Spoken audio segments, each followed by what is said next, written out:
శ్రీకృష్ణ పరమాత్ముడు, శ్రీ మహావిష్ణువు నీలం రంగులో ఎందుకుంటారు? నీలమేఘశ్యాముడు అని ఎందుకు అంటామని?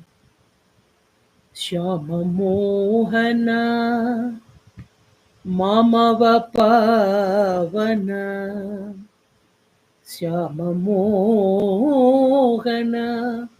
మామవ పావన, శ్రీమయ వెంకట శైలనికేతన, శ్యామమోహన.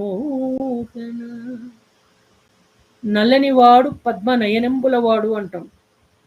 మరి నీలము నలుపు ఆ మిక్స్లో ఉంటాడు స్వామి మేఘం రంగులో. ఎందుకు అలా ఉంటాడు అంటే ఈ సమస్త భువనాలు కూడా ఆయనలో నిమిడీకృతమై ఉన్నాయి. ఆయన సమస్తంలో ఆవరించి ఉన్నాడు, సమస్తాన్ని ఆవరించి ఉన్నాడు.